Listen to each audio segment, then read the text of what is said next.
السلام عليكم ورحمة الله وبركاته، نتمنى تكونوا بخير وعلى خير. هذا الفيديو هذا غنعطيكم فيه بعض النصائح على تعلم اللغة، ولكن ماشي من عندي أنا، من الناس اللي كيتكلموا 20 لغة، 12 لغة، 8 لغات، يعني ناس أحسن مني بزاف فيما يتعلق بتعلم اللغات. هاد الناس كيتسموا البوليغلوت، قريت كتوبة ديال بزاف منهم، جمعت منهم بعض النصائح اللي حطيتهم عندي هنا في كتيب وغادي نشاركهم معكم. هاد النصائح مفيدين ولقيت راسي أنا دزت منهم وتجاوزتهم بلا ما نحس، لانه كيف ما كتعرفوا معكم ميلود تعلمت الانجليزيه بواحد الطريقه اللي شي شويه مختلفه، ماشي الطريقه اللي كاينه في المراكز وكاينه في المعاهد والكتب والمقررات. وكنحاول نوثق التجربه ديالي من خلال لاشين يوتيوب بطريقه مجانيه، ومن خلال المنصه ديال امبروفير انجليش بطريقه مدفوعه.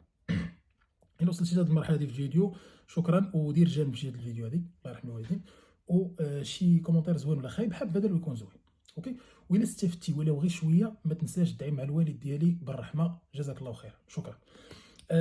البلان بكل بساطه، كاينين بعض النصائح اللي كيشتركوا فيهم بزاف ديال الناس اللي تعلموا لغات مختلفين وبمستويات مختلفين.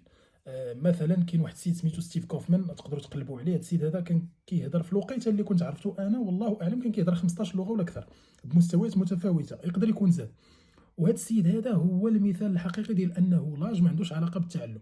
الناس اللي كيقول لك اودي انا كبرت بزاف وكذا وما بقاش الراس ديال التعلم، هذه غتفكر هذا السيد هذا ولا غتشوف هذا السيد هذا غتقدر تتحمس وتقدر تعرف شي حاجه لداخل، لان السيد كبير ومازال تيتعلم لحد الساعه لغات جداد مختلفين، وكيتعلم لغات مختلفين على بعضياتهم، علما انه ما عندوش واحد لافونتاج اللي عندك نتايا كعربي ولا كمغربي، اللي هو النطق والمخارج ديال الحروف، اللي كتقدر باش نقول لك تقدر تستعمل كاع المخارج اللي عندك، اي حرف اي صوت تقدر تخرجه من فمك. وهذه نعمه سبحان الله العظيم اللي ما كايناش عند كاع الشعوب وعند كاع الناس. كاين ناس كيبغي يدابز مع لغه واحده اخرى وكتلقى ضروري عنده شي مشكل في واحد الصوت معين ولا في واحد الحرف معين، بينما انت عندك هاد لافونتاج هذا تقدر تستغله لصالحك. الحاجه اللي كيتفقوا عليها تقريبا كاملين هي كيقول لك اودي هما جوج الحوايج. كيقول لك عدم وجود دافع حقيقي باش انك تتعلم اللغه، والثاني حاجه هو انه ما كيكونش عندك هدف واضح. انا نهضروا على الاولى ندوزو للثاني. باش كيقول لك انه ما عندكش هدف حقيقي، بحال دابا انت كتلقى راسك قريتي الانجليزيه مثلا في الليسي ياك، واش شي واحد فايت جا عندك وقال لك شوف راه ها علاش غادي تقرا الانجليزيه، راه ملي غادي تاخذ الباك عندك احتمال انك تمشي تقرا برا. عندك، انا كنهضر على الناس اللي قدي ولا اللي كبر مني ولا شي حاجه، ما كنهضرش على هادو ديال دابا. هادو ديال دابا الانترنت قربت لهم بزاف ديال الحوايج، انستغرام قرب لهم بزاف ديال الحوايج، ولا عندهم واحد الوعي نوعا ما كانش عندنا حنايا اولا الناس اللي كبر مني. يعني ما عمر شي واحد جا شرح ليك اودي شوف راه دابا انت ملي غادي تسالي من الباك غتدخل لافاك، ملي تاخذ الدبلوم ديالك في لافاك اولا ملي تاخذ لا ليسونس ديالك ولا تاخذ الماستر وكذا، غادي تدوز لسوق الشغل. وبالنسبه لسوق الشغل فيه بزاف ديال المهارات، منهم التواصل، منهم لادابتاسيون، يعني انك تكون قابل انك تتاقلم في اي وضع من الاوضاع، منهم كذا وكذا وكذا. واللغه راه واحد الحاجه مهمه، واذا كانت عندك الانجليزيه راك ما جاش شي واحد شرح لك هادشي، صافي قرينا الانجليزيه عندنا مقرر، علاش كنقراو، فين غنوصلوا. دونك انت كتولي كتقرا واحد الحاجه بز منك، وخاصك تراجع عليها بز منك، وخاصك تشدها بز منك، باش في الاخر ديال العام في النتيجه تجيب واحد النقطه معينه، باش ما تخرجش ليك على النقط الاخرين وتصدق انت جايب شي معدل ما هواش اولا ساقط اولا شي حاجه بحال هكا. وبالتالي كتكون عندك واحد الحقد ولا واحد الكره تجاه اللغه اللي انت اصلا ما فاهمش كيفاش جا ومنين جا وعلاش جا. انا كنحاول دابا نوضحو لك. دونك دابا انت ما عمر شي واحد جا عندك وعطاك بصح واحد الدافع حقيقي اللي يخليك تعلم اللغه. دابا الحمد لله في هذا العصر هذا عندك بزاف ديال الوسائل اللي تقدر تعرف القيمه ديال الحاجه قبل ما تبدا فيها، فهمتي. تقدر دير واحد التقييمات، واحد شويه ديال التقلاب، وتشوف هاد الحاجه هذه اللي انت غتبدا تتعلم لها وتبدا تستثمر فيها الوقت ديالك والجهد ديالك والفلوس ديالك، واش تستاهل، واش غادي ترجع لك بالرباح ولا لا. وبالتالي غتاكد انه الانجليزيه بالضبط، بغض النظر على اي حاجه واحده اخرى تقدر تعلمها، واحد الحاجه اللي واحد الاستثمار اللي ما عمره ما غيكون خاسر الا ان شاء الله. واخا. دونك هذا الهدف الحقيقي، ماشي الهدف، هذا الدافع الحقيقي عند الناس ما كاينش. كتلقى الانسان باغي يتعلم اللغه، علاش؟ عارف لغه العصر وكذا، هادشي ما كافيش. دونك هذه اول حاجه. حيت البلان ديال المدرسه، انا كدابا هنا اللعيبه، البلان ديال المدرسه ما كانش كيخلي لنا حتى داك شويه ديال واحد الهامش صغيور فين نقدروا نحبوا ديك الحاجه، اللغه ولا الماده. صافي مفروضه عليك، فهمتي، كتنزل عليك بحال السخط، فهمتي. هذا المشكل. دونك الفكره الاولى قلنا هي ما يكونش عندك دافع حقيقي. الفكره الثانيه عندها علاقه بالهدف. باش كنقول لك ما عندكش هدف واضح، كنهضروا على السمارت جولز برينسيبل، يعني الهدف يكون واضح بواحد المصطلحات اللي ماشي تقبل معنيين، او لا الشرح ديالها برود يعني واسع، تقدر تعني هذه وهذه وهذه، لا، يكون داكشي دقيق. قد ما كان داكشي اللي انت باغي تعلمه دقيق، قد ما مزيان. بحال دابا اللي كيبغي يتعلم اللغه على حساب واحد الاختصاص معين هو خدام فيه وكذا، هذه حاجه زوينه. هو يدير في باله انه اللغه مستويات ولا انواع، والنوع الاول اللي هو اللي شائع بين الناس خاصو ضروري يدوز منه باش عاد يوصل لذاك النوع الثاني اللي هو عنده علاقه بالاختصاص ديالو. يعني كاين واحد المصطلحات اللي كتلقاها شائعه بين الناس، بين جزار وطبيب وخراز وواحد جالس معاك في القهوه والاستاذ الاستاذ ديالك، غتلقى راسك تستعملها في واحد 80% ديال الحياه ديالك ولا 90%.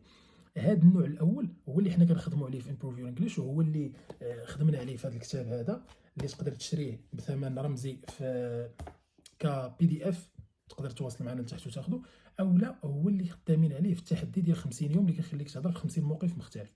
هذا النوع هذا كيكون بحال لاباز كتبنيه، وعاد كتزيد تبني فوق منه اللغه اللي عندها علاقه بالاختصاص ديالك. يعني هذه القضيه هذه خصها تكون في بالك ملي تكون انت كتحدد الهدف ديالك، تعرف علاش باغي تتعلم اللغه.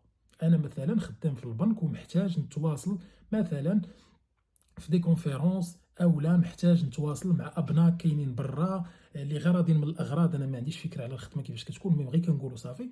دونك انا غنحتاج واحد المصطلحات معينين، واحد الترمينولوجي اللي خاصه بداك المجال البنكي.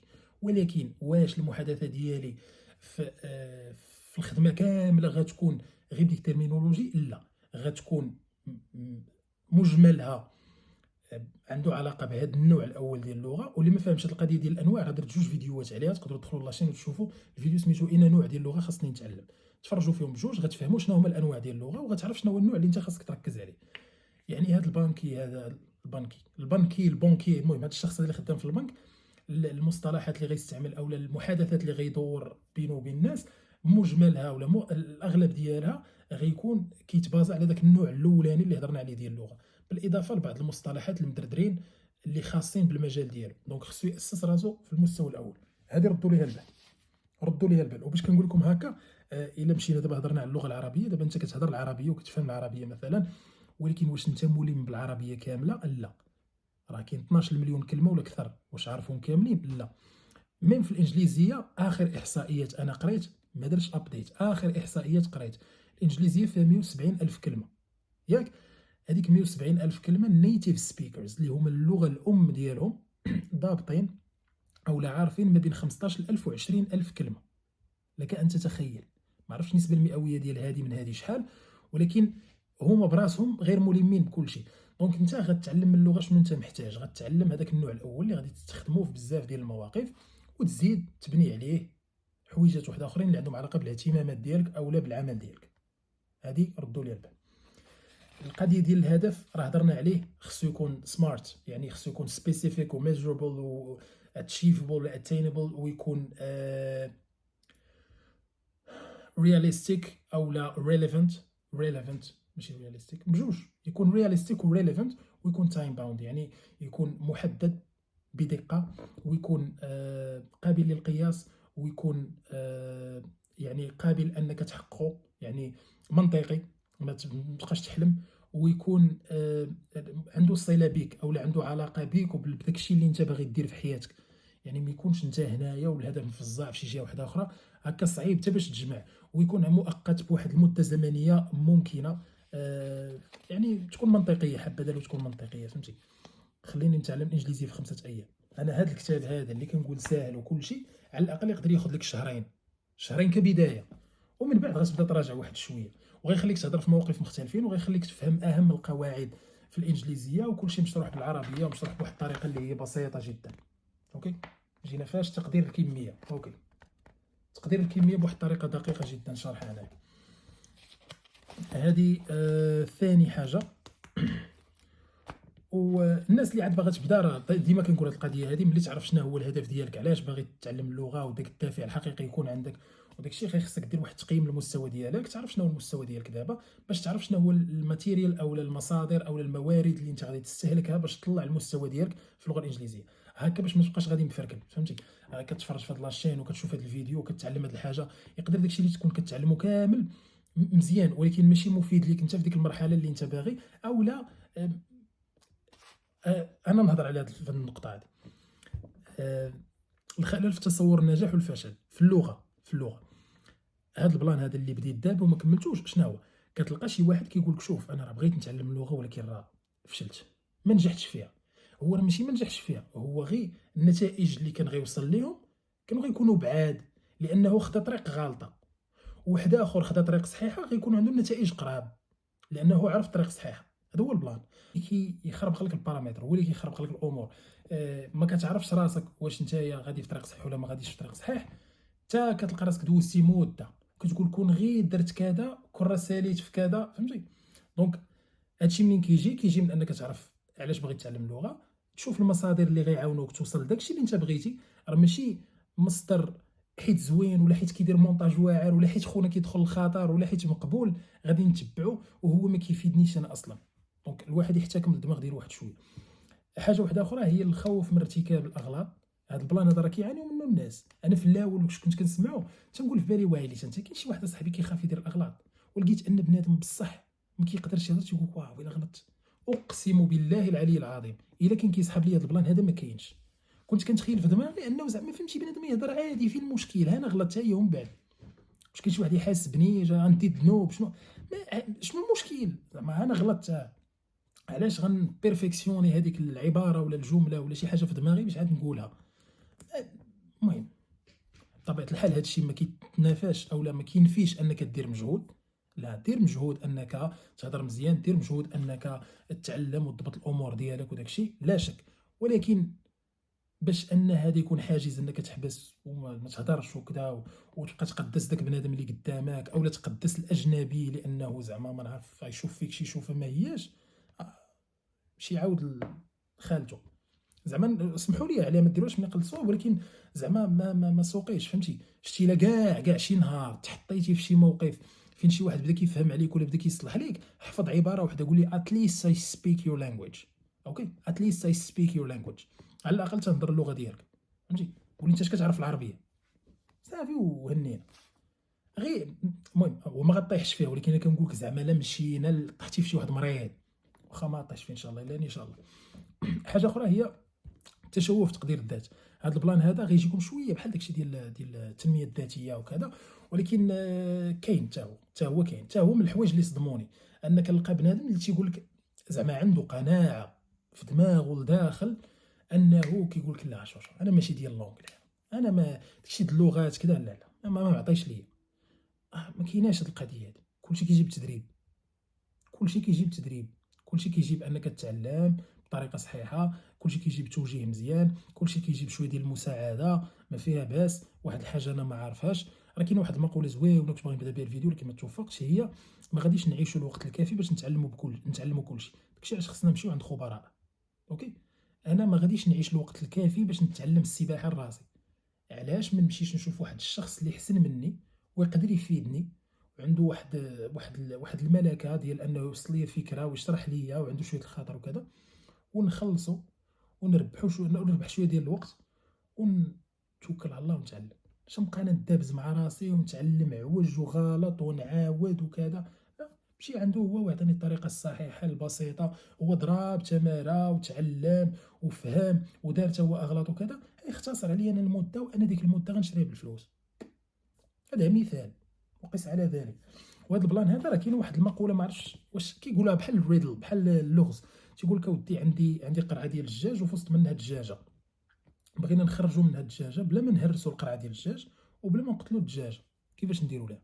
كيبقى بنادم يفكر وكذا والحل ديالها بسيط جدا. المهم اللي يعرف الحل يكتبوا لي في كومونتير، يدير بوز ويكتبوا لي في كومونتير دابا اقرا كومونتيرات. واللي ما عرفش الحل ببساطه الشخص اللي حط هذيك الدجاجه النهار الاول في ديك القرعه هو اللي يجي يقول لنا كيفاش نخرجوا، حيت بما انه قدر يحطها هو الوحيد اللي يقدر يخرجها. وهذا البلان هذا هو الافكار اللي عندك انت في دماغك. عندك انت واحد التصور معين انه مثلا انا كبير في السن ما غاديش نقدر نتعلم، صافي فات عليا التران. هاد الفكره هادي راه واخا نبقى نغني لك حتى لغدا، واخا نبقى ندير الفيديو حتى العام الجاي وندير اللايفات وما نعرف شنو، الا انت ما حيدتيهاش من دماغك ما نقدرش نحيدها لك انا. واخا نبغي، واخا انا نيتي زوينه باغي ما نقدرش، فهمتي؟ حيدها انت. وافكار كاينين بزاف، كاين اللي تيقول لك مثلا واخا نتعلمها ما غاديش نهضر بها، كاين اللي كيقول لك لا راه خصني نمشي برا باش نتعلم ليها.